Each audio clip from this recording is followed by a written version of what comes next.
সবাইকে নমস্কার জানিয়ে বলছি, প্লিজ দয়া করে কেউ কাউন্টিং এজেন্টরা এবং প্রার্থী ক্যান্ডিডেটরা তারা ভোটিং এলাকা ছেড়ে আসবেন না।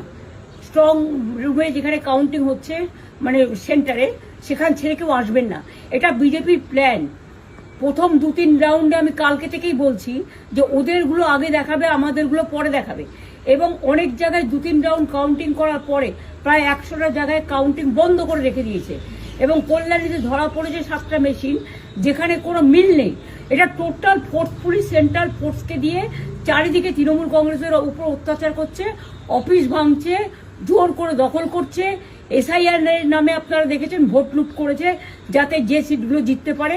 কিন্তু এখনো এমন 70টা সিট আছে, 100টা সিট আছে যেগুলো আমরা এগিয়ে আছি, সেগুলো বলছে না। টোটালটাই মিথ্যে নিউজ খাওয়াচ্ছে। আগে ডিআইসিও এই খবরগুলো দিত, কিন্তু তাকে কালকে চেঞ্জ করে দেওয়া হয়েছে। টোটালটাই ইলেকশন কমিশন নিজের ইচ্ছে মতো খেলছে, এবং সাথে কেন্দ্রীয় বাহিনীকে নিয়ে। এবং আমাদের পুলিশরা টোটাল মাথা নত করে কেন্দ্রীয় বাহিনীর আন্ডারে কাজ করছে। সুতরাং আমি আমাদের কাউন্টিং এজেন্টদের, আমাদের সমস্ত পার্টির কর্মীদের বলবো, অত মন খারাপ করার কারণ নেই। আমি বলেছিলাম সূর্যাস্ত পরে আপনারা জিতবেন।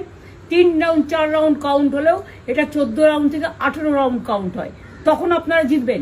Wait and see, watch.